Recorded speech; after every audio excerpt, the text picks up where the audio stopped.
long step toward the fight against ISIS, but the death of this ISIS leader does not mean the death of ISIS.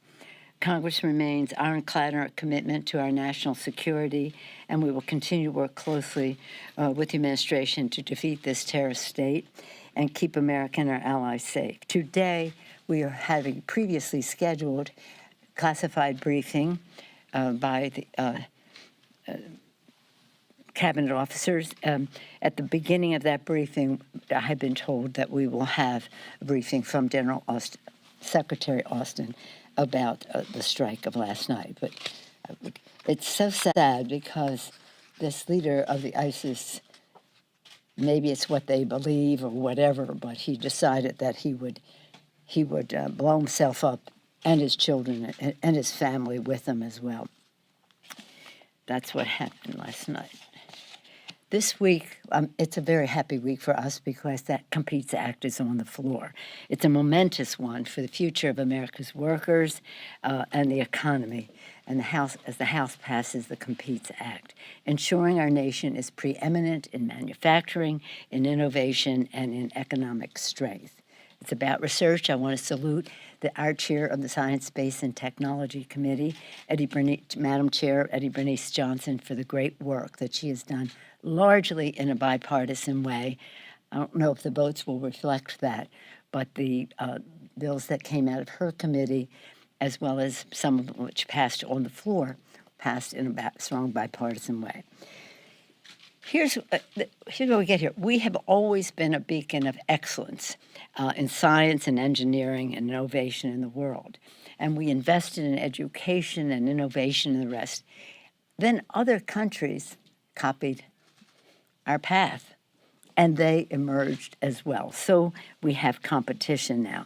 Some of them, one, the People's Republic of China, a country of concern, threatens our ability to be as preeminent as we want to be. The technologies we rely on today and the technologies in the future must be made here in America.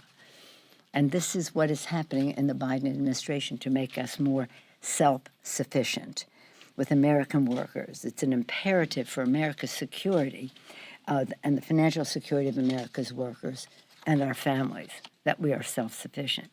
Competes meets this challenge, and I'm going to take the time to talk about Competes because it's a very, where is it?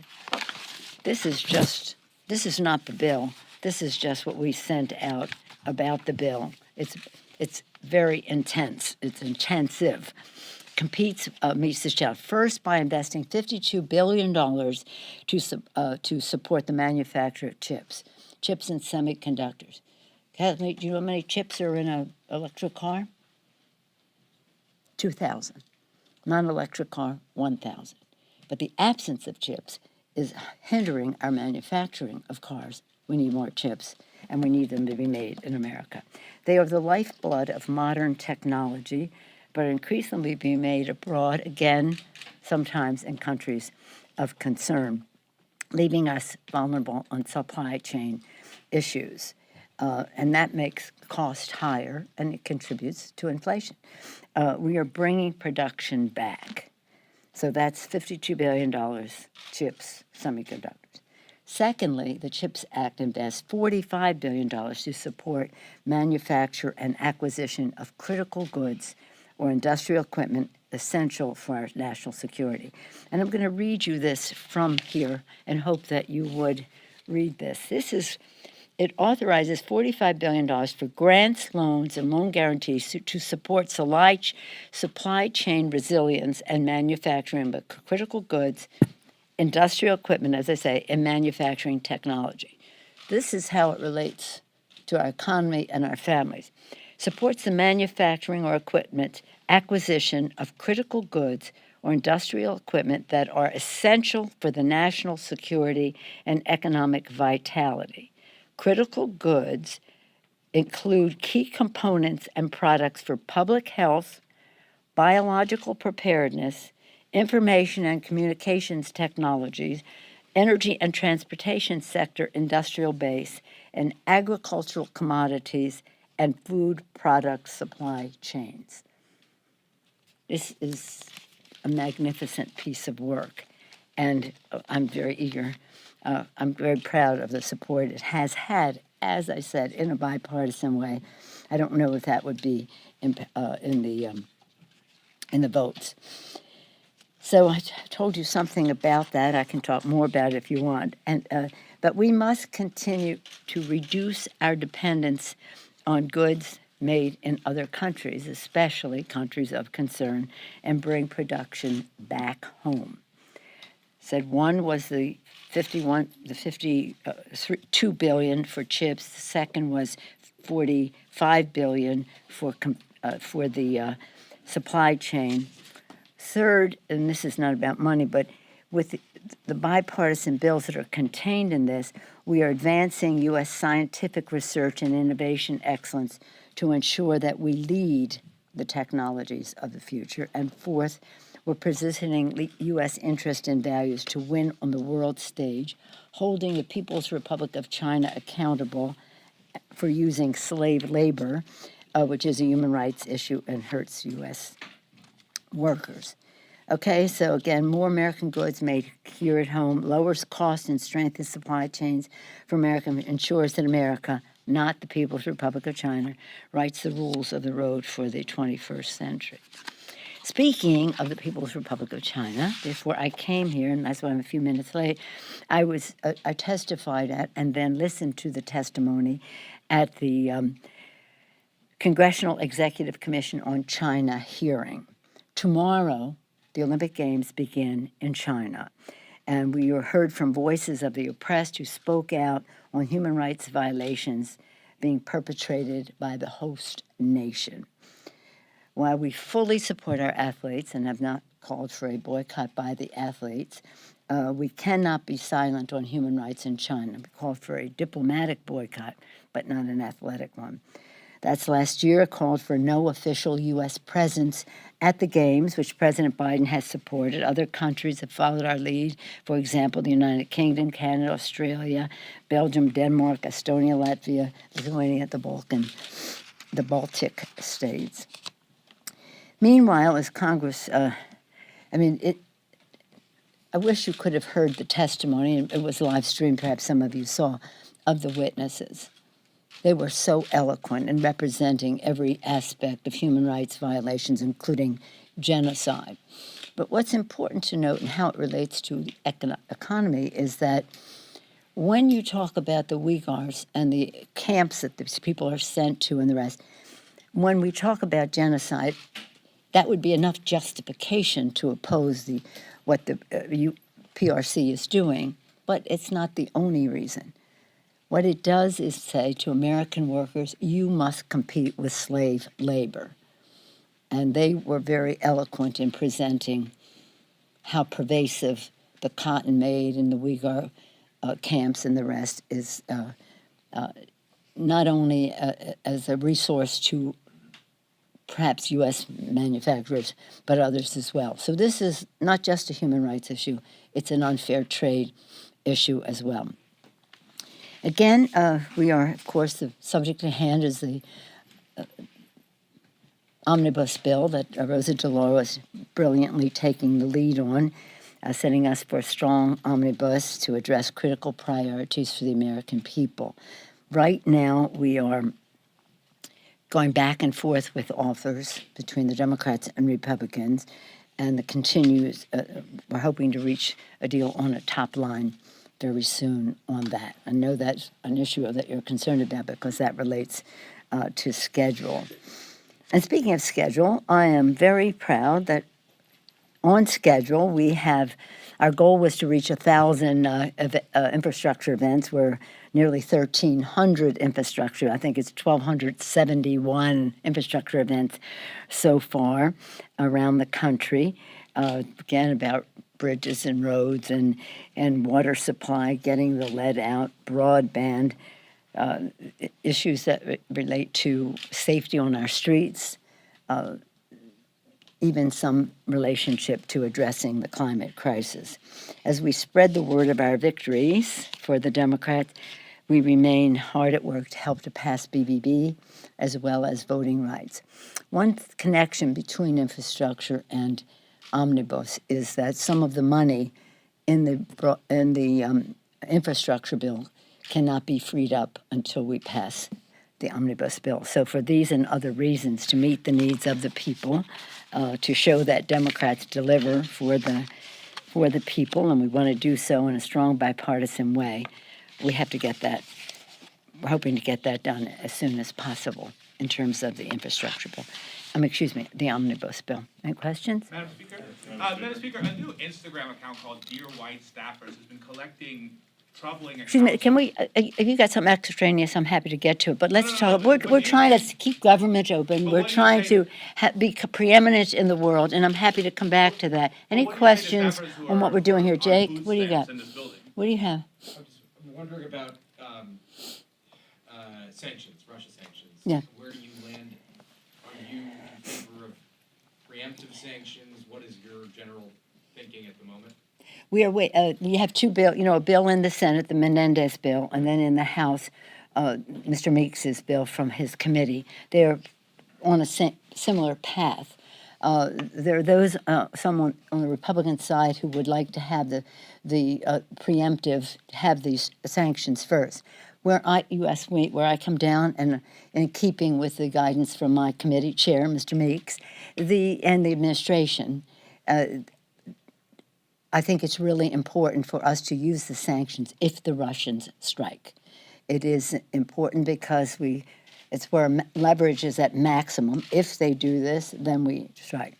It is where also most of our allies are on this, and that is a very important part of this, how we work jointly on it, and that is why I support using sanctions if they invade. And how about how drastic do you want sanctions to be if they invade? I mean, are you in favor of kicking them out of the SWIFT financial system? I mean, what do you see?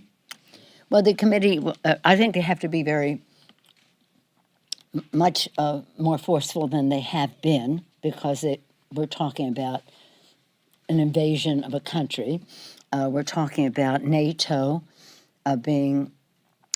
countries being at risk if the Russians succeed in Ukraine. So this is deadly serious. So they have to feel the pain, and it has to be felt right up to the richest man in the world, Vladimir Putin. Nobody knows what he's going to do except him, and that's why we have to be prepared for whatever that may be. But I do think that they have to be strong enough to be effective. They have to be done after and if they invade, and they have to be done in compliance with our allies working together. Yeah. Madam Speaker, Yeah. on the January 6th committee, we know that their scope keeps getting bigger. We know they're looking at timelines leading up to the attack, where key people were and what they were doing and so forth. I wonder, have you provided any kind of testimony or documents to the committee? No. I keep as far away from the committee as possible. If they asked me, I would, but I don't. I was on the podium and then I was swept away. Do you But expect to be asked about things like I had no idea. security or evacuation procedures? Or I have no idea. I know about what they do the way you do in the public domain.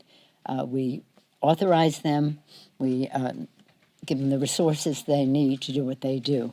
But that is the work of the committee. It has nothing to do with me. Yes, ma'am. Thank you, Madam Speaker. On that legislation by Congressman Meeks, once it's done and when it's ready, Yeah. do you plan to fast track that, bring it straight to the House floor, possibly skipping markup? And then I just wonder if you can respond. We heard some comments from Senator Joe Manchin this week saying that Build Back Better is dead. I know in your previous press conference you referenced possibly that it could be renamed or rebranded, taking. Well, you got a couple different questions there. Before you go on to a third, let me address the first two. Keep going. First, we're going to be briefed. Mr. Meeks will be presiding on our side at the briefing, the Ukraine briefing, and we want to move quickly with these. Now, that'll be up to the chairman as to the process and the rest. But we want to be as close to the Senate bill as possible so there's no delay in getting something to the president's desk. The second part is I'm never giving up on BBB. There's so much in there that is really important in terms of child tax credit, in terms of family health care for families, that is to say not just children, but seniors or siblings with disabilities and the rest, with universal pre-K. This is it's about lowering cost for the American people, lowering the cost of health care, lowering the cost of child care, lowering the cost of family care, lowering the cost of education at the pre-K level, and we must get something done. And of course, a very important part of it is what we're doing about the climate crisis. And there are plenty of things in there where I think that we can find common ground. So I'm not giving up on the PPP. Potentially, I know you mentioned it could possibly remain. That's incidental. I mean, what's important is what's in the legislation. Lowers cost, increases pay, and is completely paid for. So one other thing about it is when we talk about inflation, people say, oh, you're spending money on this or that. This is completely paid for. Not only is it paid for, it will, in fact, reduce the national debt because it is, we raise so much more money because we thought we were going to do so much more. So I'm very, we cannot abandon it. We must proceed. Yeah. Yes, ma'am. Madam Speaker, just continuing on Ukraine, I know you have the briefing coming up shortly, but do you have any knowledge or concern about reports that Russia could create some type of false pretext to attack? It appears U.S. officials may have evidence to that. Well, I don't want, we'll get our classified briefing and be more up to date on it, but the fact is there are troops amassed at the eastern border of Ukraine. Whether it is imminent or not, we have to be ready for it whenever it is. And again, we have concerns that we share with other NATO countries in the region. So we have to be prepared. What we hear is no one but the man himself knows what he's going to do. And I'm very pleased that our Secretary of State has engaged in diplomacy, because diplomacy deterrence is what we want to see succeed. Diplomacy deterrence.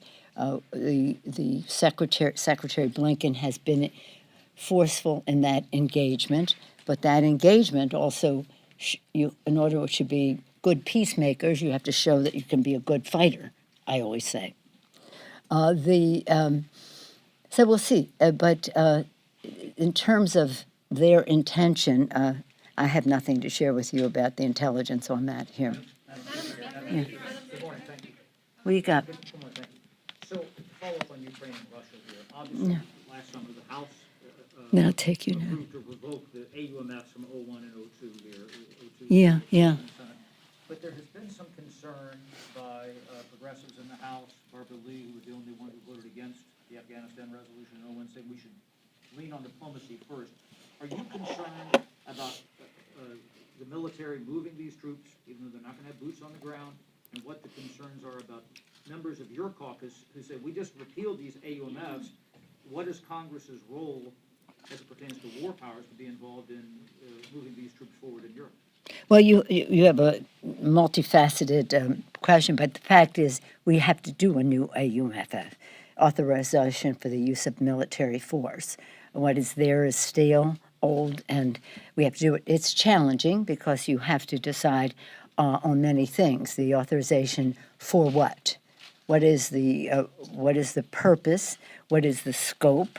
What is the timetable? And what is the geography? And that's why we haven't had another one since, because we have to come to agreement on that. Would it pertain to something like this, what we're seeing right now in Eastern Europe? To moving those troops? I don't think so, no. Well, but why not? Well, they're. No, I don't think it does. I don't think we need an AUMF for that in terms of the scope and the threat that is there. You don't have, nor do I, a definition of what the purpose of those troops there are. They are a confidence builder for our allies in the region, and they are, if need be, for where we go next, we'll make some judgment. But right now, just to move those troops, no. Your question. Madam Speaker, support staffer attempts to unionize here in Congress? Well, we're just unionized at the DCCC, and I supported that. Yeah, I supported that. I have a question about the, so I'm wondering, in the bill, the Competes Act, it actually, it tries to increase cooperation with China to address climate change. So I'm just wondering, how can you ensure that while increasing that cooperation, you can also be sure that the Chinese Communist Party is taking the sanctions in Xinjiang seriously and not try to get around those sanctions? Well, we are very serious about the Uyghur legislation that we passed in a bipartisan way. Senator Rubio and Chris Smith on the Republican side, Senate and House, Jim McGovern, Congresswoman Wexton, Senator Merkley, and others. This has been bipartisan and bicameral. So nobody should be misunderstand how serious we are about that. When we pass the appropriations bill, we'll have the funding to fund our follow-up on checking on what companies might be using products coming from prison labor camps, making our workers compete with prison labor. The Chinese, we certainly, I've taken second place to no one in this Congress in my criticism of China for over 30 years, since Tiananmen Square, when I first came to Congress. And I fought them every step of the way on trade issues, on human rights issues, and on proliferation of weaponry and delivery systems over the years. I also have worked with them on issues that relate to climate. I've been to China on that very subject, where we have seen what they have been doing. They deserve credit for many of the things they were doing in terms of climate, but they still remain a major emitter, as do we, and we all have to do better. But we have made our decisions. It's in their interest. It's in their interest because they have a pollution problem that is a health issue there, and that becomes a political issue as well as an economic issue. So again, we cannot say, because we hope you'll do something on climate, that we can ignore the fact that you're committing genocide of a population in your country. That's just not going to happen. And I said, and I'll close with this, and that is that I've said it all the time. In fact, I've said it in Dharamsala with His Holiness the Dalai Lama standing right next to me. If we ignore human rights abuses in China because of commercial interest, then we lose all moral authority to talk about human rights any place in the world. What does it profit a person or a country to gain commercially and suffer the loss of its soul? We cannot do that. So again, let's have a balance in all of it. Recognize we share this planet, that we hope that we can work together with them diplomatically on climate where we have common ground, but we will not and cannot. They say, the Chinese, they say, and torturers generally say, the most sinister form of torture to a prisoner of conscience is that they say to them, nobody cares. They don't even remember you. They don't even know you're in jail or why. So why don't you just give it up? Well, we do everything we can to make sure that they know that we are publicizing these names, as we did this morning. Once again, not only us, but the witnesses who came reading the names of others.